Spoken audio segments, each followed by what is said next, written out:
Ya, segera saja kita membahas hal ini dengan dua orang narasumber yang sudah hadir di studio kita pada pagi hari ini. Ada Mas Ridwan Habib dan Mas Pizarro Ghazali Idrus. Selamat pagi Bapak-Bapak. Selamat pagi Mas Arif. Saya ke Mas Ridwan Habib terlebih dahulu. Mas Ridwan, angka yang tidak sedikit ya Mas, ini 50 ribuan lebih, laut 52 ribu begitu, untuk angkatan udara dan juga lautnya Amerika Serikat tersebar di beberapa wilayah di kawasan. Pertanyaannya, inikah juga merupakan tanda-tanda bahwa invasi darat itu bukan lagi isapan jempol gitu, artinya sudah di depan mata? Betul Mas Arif, jadi tampaknya kita akan melihat dalam 24 jam ke depan ya. Karena Pentagon sudah menyatakan bahwa mereka sudah dalam posisi standby deployment. Dalam hal ini maka yang kemungkinan pertama kali akan melakukan pendaratan adalah marinir tentu saja. Karena mereka mempunyai kendaraan amfibi pendarat yang kemudian akan disusul dengan pasukan terjun payung, para trooper dari 82nd Brigade atau Divisi Lintas Udara dari pasukan elitnya Amerika yang sesumbar mereka kan bisa dideploy 18 jam kemanapun di seluruh dunia. Nah, begitu kan jargon mereka. Tetapi sebagaimana dinyatakan oleh juru bicara Khotamul Anbiya, Kolonel Zoghofari, tampaknya mereka sudah siap, Iran sudah siap untuk menerima dalam tanda petik tamu istimewa ini. Dan ini sudah disiapkan pasukan-pasukan komando mereka. Iran itu punya pasukan Nohed, punya pasukan Sebrin, punya sniper dengan senapan khusus yang bisa membidik jitu dalam jarak 1,5 kilometer. Jadi kita sedih dengan perang ini sebenarnya. Kita ingin ini segera berakhir. Betul. Tetapi ketika Trump memaksakan invasi darat, kita sebenarnya juga menunggu-nunggu karma yang akan diterima oleh pasukan darat Amerika ini. Karena kalau ini benar-benar terjadi, maka akan ada semacam war show, ada semacam pertunjukan mandala perang yang luar biasa dari pertahanan infanteri darat Iran menuju melawan Special Force Amerika. Anda memilih diksi karma tadi ya, Mas Ridwan ya. Kan kita juga mendengar slogan dari Iran juga, welcome to hell begitu ya, kepada pasukan Amerika ini yang nanti akan masuk ke invasi darat ini. Kenapa diksi itu Anda pilih gitu? Ya karena memang perang ini tidak dimulai oleh Iran. Iran sedang dalam proses negosiasi, tiba-tiba prosesnya sedang berjalan, Israel dan Amerika melakukan serangan. Jadi yang bersalah di awal tentu saja pihak Amerika dan Israel. Kita firm dalam hal ini. Dan dalam konteks defensif, Iran sudah menantikan ini Mas Arif. Puluhan tahun, belasan tahun, bahkan mereka siap, bahkan mereka mempelajari secara rinci bagaimana Special Force ini bergerak. Jangan lupa, pasukan komando Iran yang disebut dengan Nohed itu dibentuk, itu elit ya Mas? Ya, itu elit, itu dibentuk 1960, dilatih pertama kali oleh Special Force Amerika. Jadi ini murid melawan guru gitu ya, kira-kira begitu. Ada setidaknya truf-truf yang sudah dipegang juga. Betul. Jadi secara teknik, secara metode mereka sudah hafal. Nilai unggulnya apa? Nilai unggulnya adalah adik-adik kita, anak-anak muda Iran ini, mereka memahami geografis dengan lebih baik. Tentu saja. Mereka lahir dan besar di Iran. Mereka memahami vegetasinya, mereka memahami konturnya. Dan itu tidak bisa dimiliki oleh marinir Amerika maupun 82nd Brigade. Nah, Mas Ridwan, kalau kita membaca berita internasional dari Amerika Serikat mengatakan ini tidak yang full scale invasion, tapi lebih ke penyekapan wilayah strategis secara terbatas, seperti mungkin Khark Island dan juga kawasan Hormuz. Nah, ini akan seperti apa perbedaannya kalau full scale invasion dengan yang hanya terbatas di beberapa wilayah saja? Ya, targetnya Mbak Ratih mereka 3 kan. Yang pertama Pulau Khark, yang kedua Selat Hormuz, yang ketiga adalah pusat-pusat reaktor nuklir yang belum bisa, pengayaan uranium yang belum bisa dihancurkan. Nah, dengan 3 sasaran darat ini makin membuktikan bahwa Trump tidak pede dengan ground invasion. Karena kalau dia full scale ground invasion, tadi pertanyaan Mbak Ratih, butuhnya setidaknya 800.000 tentara aktif. Pasukan. Wow. Dan itu hampir semua pasukan Amerika akan reserve ke Iran. Dan itu tidak mungkin, apalagi dengan geografis Iran yang begitu luas. Dan kosnya juga pasti ya. Betul. Oke, saya ke Mas Pizarro. Mas Pizarro, kita ketahui secara jumlah mungkin bila mana Amerika Serikat dan sekutu-sekutunya ini terus menambah begitu kekuatan, artinya Iran pun terbatas. Tapi Iran pun juga kabarnya juga ditopang dan dibantu meskipun belum secara resmi diterima oleh Iran ya. Salah satu yang terakhir adalah Chechnya katanya juga akan membantu bersama Iran, Irak dan lain sebagainya, Hizbullah dan lain sebagainya. Nah, ini akankah menjadi battleground yang cukup menjadi perhatian dunia juga? Iya, Iran udah mengatakan serangan darat Amerika Serikat adalah red line bagi Iran, garis merah bagi Iran. Artinya lu jual gue beli lah, kayak gitu ya. Dan Iran diuntungkan dengan demografis wilayahnya yang itu bersifat pegunungan, itu dikelilingi pagar bukit-bukit yang tinggi yang akan sangat sulit ditembus oleh Amerika Serikat. Ingat Mas Arief, kegagalan Amerika Serikat di Afghanistan, salah satunya ialah kontur demografi Afghanistan yang dikelilingi dengan perbukitan, yang itu membuat selama 2 dekade, walaupun Afghanistan dibombardir, Taliban masih tetap hidup. Ya, karena dia sudah menguasai berbagai macam tempat, perbukitan, tempat-tempat persembunyian, yang itu akan sangat sulit hanya dilakukan dengan serangan udara. Apalagi dan juga termasuk serangan darat. Dan akhirnya kan kita bisa melihat selama 2 dekade invasi yang dilakukan oleh Afghanistan itu tidak berhasil betul-betul melumpuhkan dari Taliban, dan bahkan 2021 mereka terpaksa menaikkan kesepakatan untuk kemudian keluar dari Afghanistan. Dan skenario yang sama, presiden yang sama akan kemungkinan itu terjadi juga di Afghanistan, di Iran, ya, seperti itu. Apalagi kita dengan kontur demografi yang sama. Kontur demografi yang sama, dan jangan lupa dari keterbatasan para tentara Amerika Serikat. Tentara Amerika Serikat secara kuantitas saja memang akan sangat sulit untuk melakukan ground invasion hanya dengan kekuatan 50.000 ataupun ditambah dengan 10.000 atau 20.000. Kita melihat saja ketika Amerika Serikat melakukan invasi ke Irak 2003 itu ada 150.000 pasukan ditambah 23.000 pasukan sekutu, pasukan NATO ya. Berarti total sekitar 173.000. Itu ground invasion di Irak pada tahun 2003. Dan jangan lupa Iran itu punya 4 kali lipat wilayah lebih banyak. Lebih besar dari wilayah Irak dan juga punya penduduk lebih banyak, ada 90 juta. Apalagi kalau kita lihat perbedaan dari Irak dengan Iran. Iran ini punya milisi-milisi, dia punya proksi yang notabene itu tidak ada di fasenya Saddam Hussein. Ya, maka menurut saya betul serangan yang sebenarnya pengerahan tentara yang dilakukan oleh Trump ini sebenarnya juga bagian dari negosiasi dari Donald Trump kepada Iran. Dia memberikan ancaman kalau Anda tidak masuk ke meja perundingan, tidak mau negosiasi, kami siap loh maju nih melakukan serangan ya, dengan kemudian menerjunkan berbagai macam alutsista, tentara kepada wilayah Iran. Menurut saya Trump sekarang sedang gambling. Apakah dia akan melakukan betul-betul ground invasion atau kemudian bisa memaksa Iran untuk masuk kepada diplomasi, walaupun itu sangat kecil sekali. Sekarang walaupun sekarang diinisiasi oleh Islamabad, oleh Turki, oleh Saudi segala macam, itu kan bukan direct talks. Itu bukan komunikasi langsung. Dia hanya sebagai jembatan aja. Jadi Iran sama Amerika tuh nggak pernah ketemu langsung gitu ya. Betul. Apalagi Amerika. Kamis kemarin deadline itu juga kan ternyata dilewati begitu saja kan? Iya gitu. Karena perundingan damai ini lebih kepada upaya jangka pendek membuka Selat Hormuz, bukan menghentikan perang. Ya. Ini persis sama dulu misalkan Turki itu menjadi tuan rumah negosiasi Rusia sama Ukraine.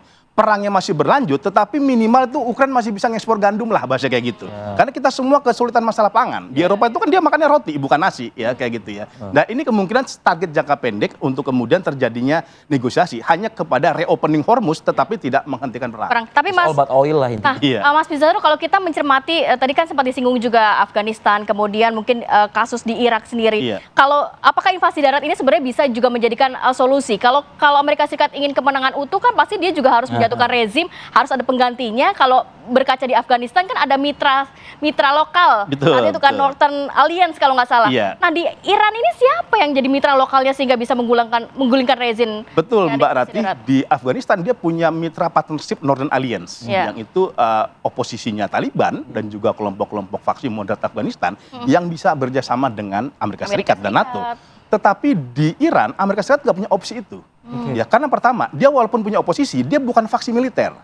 Gitu ya. Berbeda dengan Northern Alliance, dia faksi militer. Ya, nanti ada beberapa kekuatan persenjataan dan itu juga di-backup oleh Amerika Serikat. Di sini kan dia nggak punya banyak opsi.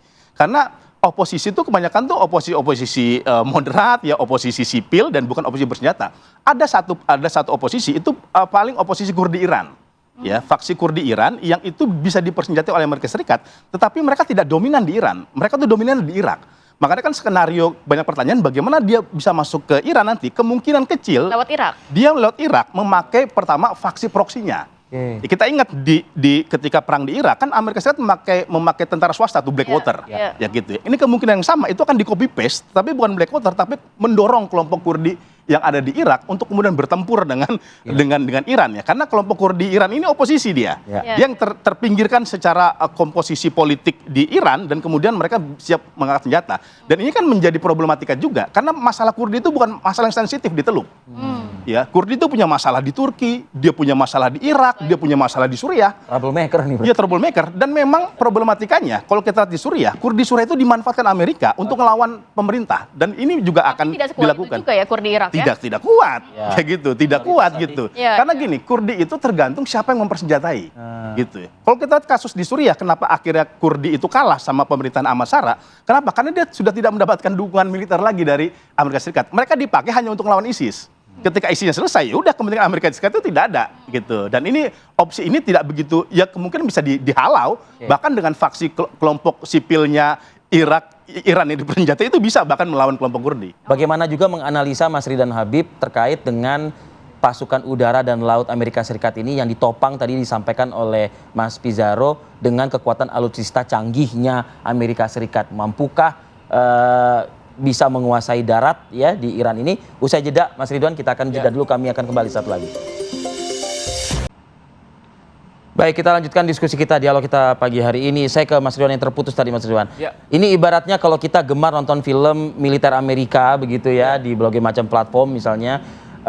Memang selalu tentara Amerika ini selalu ditopang dengan teknologi militer mereka yang canggih begitu. Ya. Nah, apakah ini juga yang Anda ketahui terpantau juga ketika dia akan melakukan invasi darat ini terhadap Iran? Ya, memang, tetapi kondisinya kalau ada invasi darat, mereka harus menghadapi artileri jarak dekat dari Iran. Dan itu tidak bisa dihancurkan dengan cepat oleh misalnya pesawat-pesawat jet tempur. Ya. Dan kalau memang misalnya jet tempur itu membackup, justru itu yang ditunggu. Karena rudal balistik Iran dalam jangkauan kan. Ya, Kalau dari sekarang Iran ya. dari Iran. Kalau sekarang Iran menyerang Israel itu kan 2.000 kilometeran, sekitar 1.500 kilometer. Tetapi kalau jet-jet itu mendekat sebagai backup pada pasukan Amerika yang on the ground, ini adalah easy target. Nah, jadi dua-duanya akan menjadi sasaran empuk lah untuk Iran. Secara umum, kalau mereka mengandalkan menangkan dalam hal ini dong, Ibu. betul Mas Arif, kalau mereka mengandalkan senjata pribadi, itu Second Brigade ini kan dia nggak mungkin terjun payung dengan artileri berat. Ya. Dia harus pakai light ammunition. Ya. Dan light ammunition itu hanya bertahan 96 jam. 96 jam. Oh. 96 jam. Jadi kalau kemudian dia mendarat on the ground, Ya. dalam waktu 4 hari, Ya, dia countdown dia juga tuh ya. dalam waktu 4 hari dia harus menguasai wilayah. Atau kalau tidak ya sudah mati bersama-sama. Karena dia hanya kehabisan amunisi. Betul, amunisi. Dan kalau dilihat dari sisi jumlah tadi Mas Pizarro menyebut soal geografi kontur, tentara Iran ini kan dia sudah terbiasa dengan kamuflase. Yeah. Salah satu pelatihan cyberin misalnya dalam kurikulum mereka harus bisa diam tidak bergerak 3 hari. 3 hari 3 malam. Karena ini Iran nih ya? ini Iran, ini standar mereka. Jadi kalau dia mengintai sasaran, sniper khususnya cyberin ini, 3 hari berbaring di gurun, di gunung, 3 hari tidak bergerak. Nggak bergerak tuh ya? Nah, jadi kalau kemudian ini nanti berhadapan dengan pasukan penerjun payung Amerika, sekali lagi ini akan menjadi target empuk. Baik oleh sniper daratnya cyberin, ataupun kalau mereka di backup dengan jet-jet tempur, tempur itu? jet tempurnya dalam sasaran, ibarat kita sasaran ketapel gitu Ya, kan, ya. karena dalam jarak yang sangat dekat. Nah, Oke. berarti kalau di atas kertas memang sebenarnya Amerika Serikat lebih unggul, tapi ternyata kenyataannya tidak ya. Dalam kondisi ini, dalam kondisi invasi darat ke Iran ini ya. Ya, mereka selalu mengunggulkan skenario-skenario teknologi, termasuk bagaimana mereka mengandalkan AI kan. Ya, ya. Anthropic, Maven, itu kan memandu serangan-serangan itu dengan AI. Sehingga koordinatnya itu Tepat, presisi. ya, ya. Tapi ternyata juga tidak presisi. Tadi sudah sebelum kita live ini kan ada tayangan tentang minat tadi. Jadi ternyata tidak sepresisi itu kok, jargon-jargon dari Amerika itu. Dan akibatnya adalah tentara Iran sangat pede hari ini. Sangat pede, dan mereka mengeluarkan beberapa macam video propaganda, termasuk juga ucapan yang legendaris dari Kolonel Zoghari ya. Ya, ya. Kalau kalian datang ke Iran, kalian akan disantap oleh hiu teluk Persia. Nah, itu menggentarkan sekali untuk mental tentara Amerika. Makna yang cukup Bahkan dikatakan- menakutkan buat Amerika ya. Ya. Apabila tentara Amerika Serikat datang ke tanah Iran, akan pulang dengan peti mati. Nah, iya, begitu. Jadi narasi-narasi propaganda mereka, bayangin Mas Arif, Ya habis Amerika propagandanya terlalu banyak loh. hampir 3 menit sekali kantor berita Iran News Agency ini mengeluarkan video-video yang sangat viral ya, termasuk juga bagaimana mereka menggunakan karakter-karakter Lego untuk melakukan trolling terhadap Amerika dan Trump. Dan ini menggentarkan sekali untuk mental tentara Amerika. Ingat, Iran ini tentaranya mencari mati syahid, mencari mati mulia. Sementara tentara Amerika ini berangkat dengan ya malas-malesan, dalam artian mereka kan sekedar menjalankan tugas, menjalankan kewajiban. Dalam diri dia juga mungkin sebetulnya menolak juga. Ya, karena para purnawirawan jenderalnya kan sudah banyak mengingatkan. Ya, Purnawirawan Mayor Jenderal Randy Manner, itu mantan komando 82 Second Brigade, mengingatkan Trump bahwa kalau kamu nekat memberangkatkan anak-anak muda Amerika ke Iran, itu akan menjadi killing field, akan menjadi ladang pembantaian buat anak-anak muda ini. Oke, berarti Mas Pizarro dapat kita simpulkan ini lebih kepada ancaman semata ya, lebih kepada ultimatum yang mungkin tidak dijalankan sepenuhnya oleh Amerika Serikat. Iya, memang Amerika Serikat sebenarnya itu mengalami beban moral untuk melakukan serang ini. Ingat ya, survei terbaru di Amerika Serikat, 62% masyarakat Amerika Serikat itu menolak invasi kepada wilayah Iran.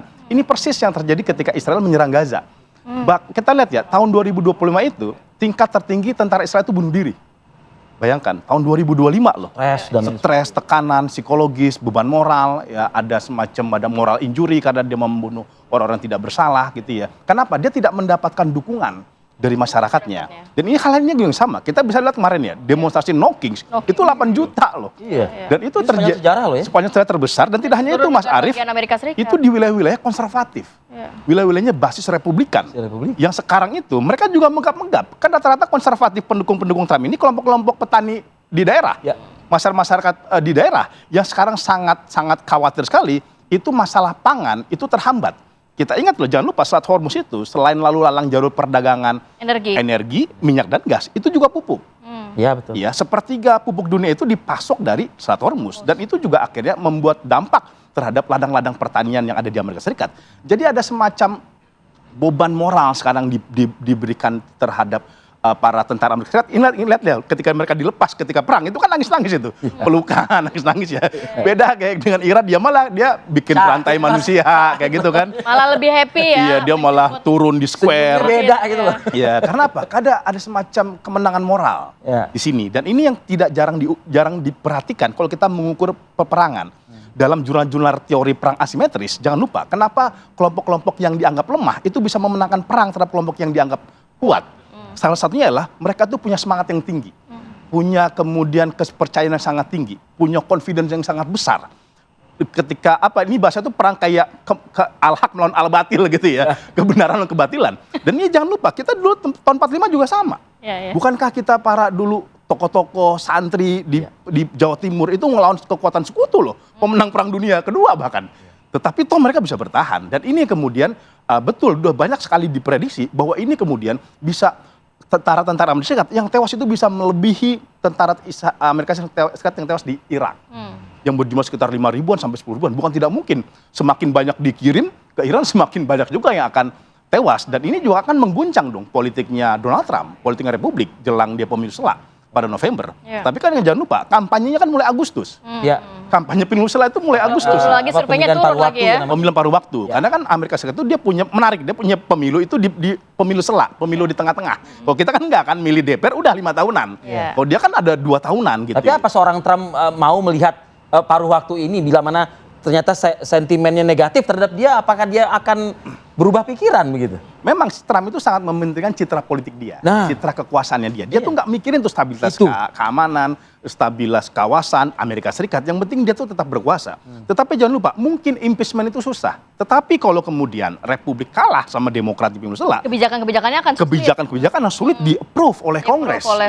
Anggaran militer, penambahan ongkos belanja perang, invasi ke negara-negara asing. Ya itu akan kemudian dihambat oleh Partai Demokrat. Kalau kemudian ini akan berubah nanti komposisinya, demografi legislatifnya Amerika Serikat gitu ya. Dan ini kan yang terjadi dulu ketika George Bush, ketika perang Irak. Ingat loh, George Bush menang 88, George Bush senior ya, bapaknya George Bush, tapi 92 pemilu dia kalah.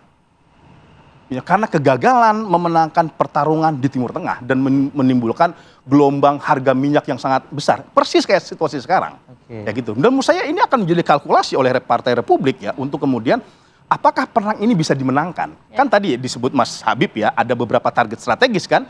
minimal kalau nggak bisa membuka Selat Hormuz, Pulau Karknya dikuasai. Tapi jangan lupa Iran tuh juga udah naruh ranjau di situ. Ya 90% minyak Iran dari Kark. Ya. Kalau kemudian kedua, selemah-lemahnya iman Amerika Serikat itu menguasai Pulau Qasim.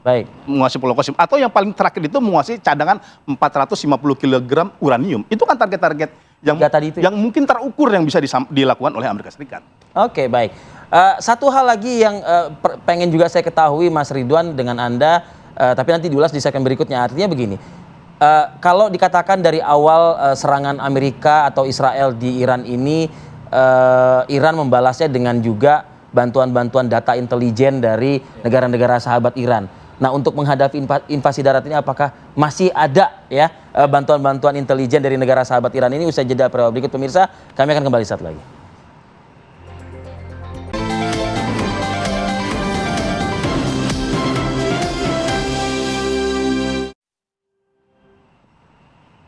Kembali lagi di Apa Kabar Indonesia Pagi, pemirsa. Kami hadirkan lagi informasi ke hadapan Anda. Kepala Pasukan Keamanan PBB di Lebanon, Unifil, membenarkan 2 prajurit TNI gugur akibat ledakan yang mengenai kendaraan mereka saat konvoi logistik di wilayah Bani Hayyan. Sehari sebelumnya, 1 prajurit TNI gugur akibat serangan Israel ke markas Unifil di wilayah Lebanon Timur. This morning, 2 Indonesian peacekeepers lost their lives in an explosion that hit a Unifil logistic convoy, destroying their vehicle near Bani Hayyan in Sector East. 2 more peacekeepers were injured, 1 seriously. The origin of the explosion has not been determined. Yesterday, a peacekeeper of the Indonesian contingent was killed in an explosion inside the Unifil base in Et Taib, also in Sector East. Another peacekeeper was critically wounded and was evacuated to a hospital in Beirut.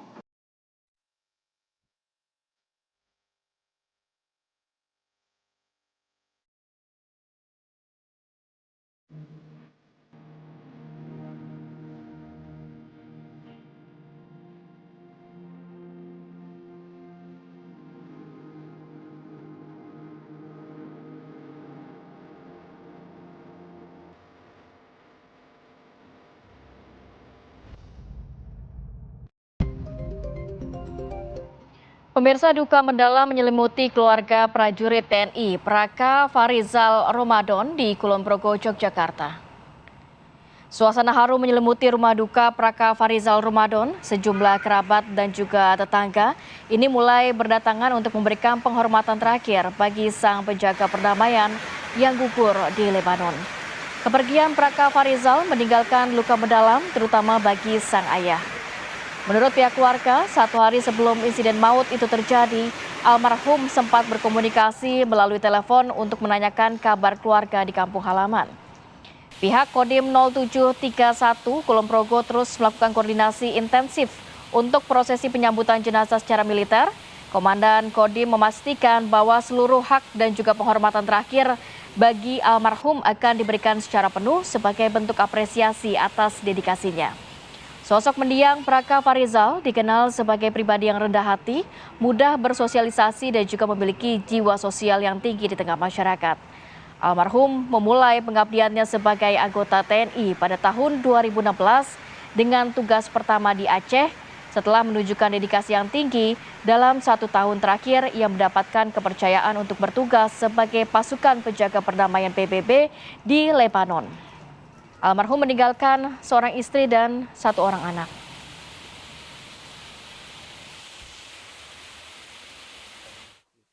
Termasuk kalau wingi sonten berarti sekitar Jumat ya. Oke, nanti derengnya itu buat nganu itu. Oh, karena itu buatan kayaknya.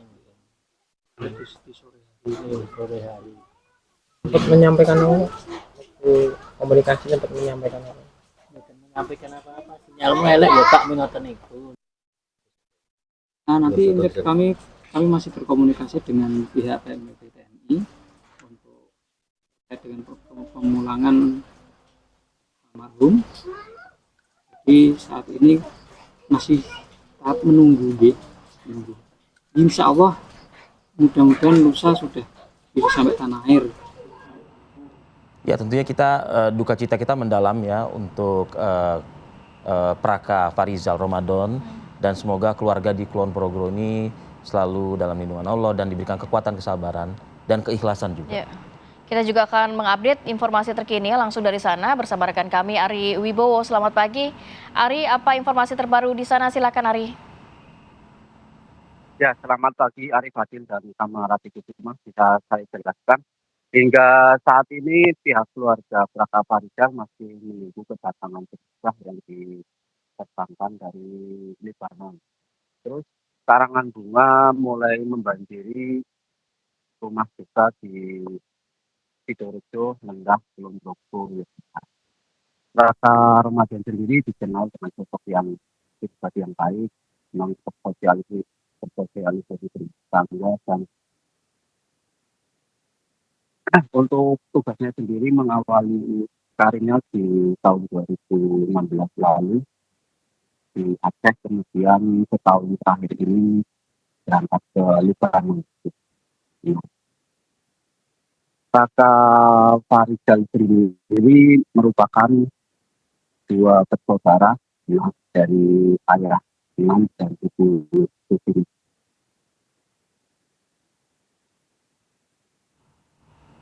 Ya, Ari, adakah informasi yang disampaikan kepada keluarga melalui kodim setempat ya? Atau mungkin ada mempunyai informasi lainnya yang disampaikan mungkin saja dari Mabes AD atau Mabes TNI mengenai rencana kepulangan dari almarhum Praka Farizal Ramadan? Hingga saat ini pihak keluarga maupun dari Kodim masih menunggu konfirmasi dari Mabes TNI. Belum ada kepastian pasti datangnya jenazah di rumah duka begitu. Baik, Ari.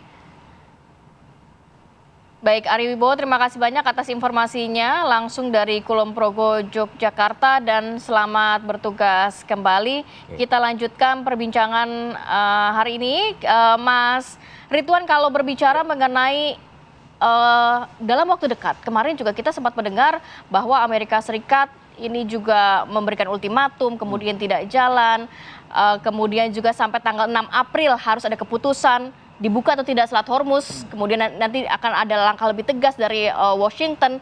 Tapi Anda melihat apakah mungkin ada exit strategi yang dilakukan oleh Amerika Serikat, melihat udah kepalang nih seperti saat ini 50.000 pasukan loh berada di negara Teluk, yang akan kemana nasibnya nantinya? Ya, salah satu opsi terakhir dari Trump memang ground invasion, Ratih ya.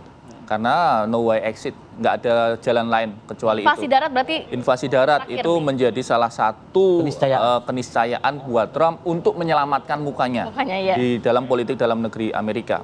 Karena kalau invasi darat ini berhasil, lalu kemudian secara magical, dramatical itu tentara Amerika bisa menguasai Teheran, maka kemungkinan negara-negara kawasan di sekitar Teluk itu akan firm untuk mendukung Amerika.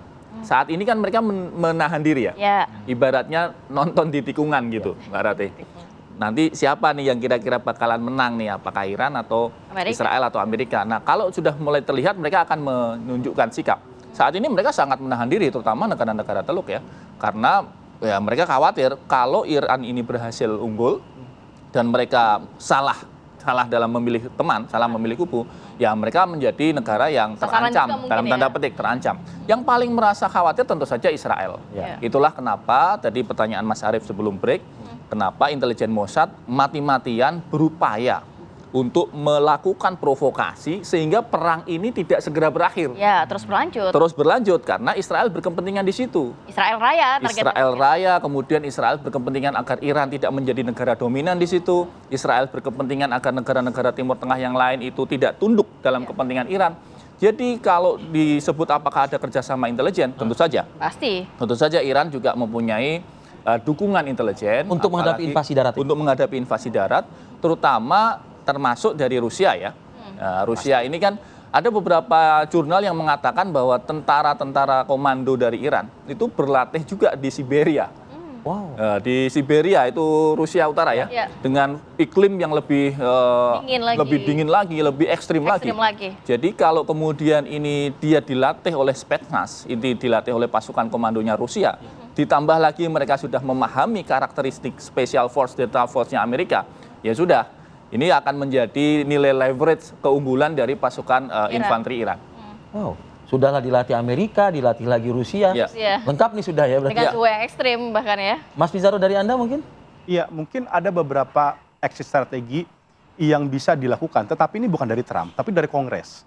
Ya, kita mengetahui bahwa aturan Amerika Serikat, ya resolusi tentang perang mereka, Kongres hanya memberikan waktu 60 hari atau 2 bulan ya untuk Amerika Serikat atau pemerintahannya dalam melakukan perang.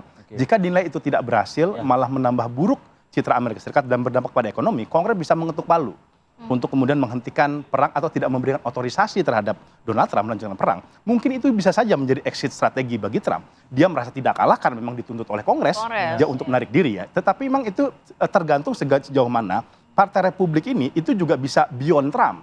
Tidak dikendalikan oleh Donald Trump ya. Tetapi kita jangan lupa sekarang ini ada eskalasi yang baru di mana gelombang demonstrasi dari masyarakat sipil itu mendesak agar Amerika Serikat menghentikan perang. Kita ingat dulu ya, Richard Nixon menghentikan perang di Vietnam itu karena tekanan sipil, gitu ya, bukan soal kalah menang, tapi ada pergeseran pola.